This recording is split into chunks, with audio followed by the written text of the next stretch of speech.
ginshikin kowa. A kanki na yau shirin hijira daga Kano zuwa birnin Taraba.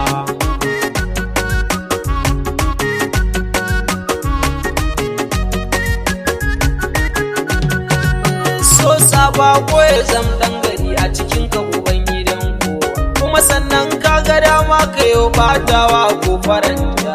Tafiyar ka tana da nisa cikin ta nake son jin zaunawa, ka yarda da ni ka banga takar da ka sa in dinga kokawa. Domin so ne na ɗau wanka na goye jaka a bayana, kuma sannan sallama na yo ga abokai na ga dangina. Yar jarraba ce ta ce lallai tana da muradin kallana, hakan ya saka ni san tafiyar banganta ba so ne tsanina.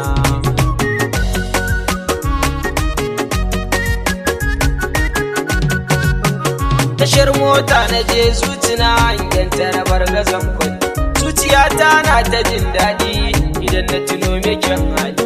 Dan ni na ganta a foto fuskarta tana ta yin gyalli, ashe so zai saka ni tsawon tsari mai kyau da sakwalli.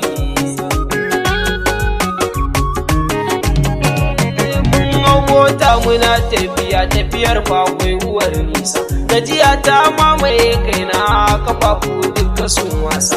Ji nai tamkar in ma fasa so ya ce mini kar da kosa, bacci ya ja ni na tuntsire bayan na gammacin masa.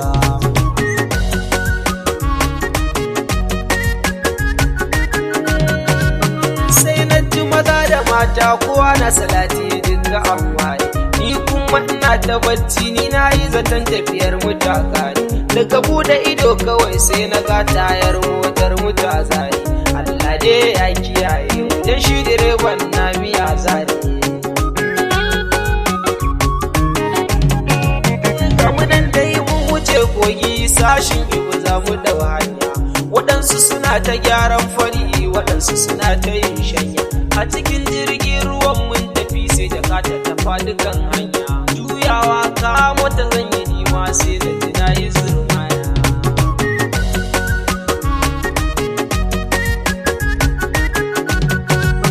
Allah na kira abun bauta na san shi zai kiyaye, amma na sha ruwa sosai na kumbura ma kamar bayi. Na kukuje a fatata jikina akwai yawan rauni, tallafi suka bani dai yan garin asibiti su dauke sun kai. Aka bani gado an kwantar da ni na ɗebi ruwa da allura, hayyaci ya fara dawo mun sai na ji su suna ta mun fira.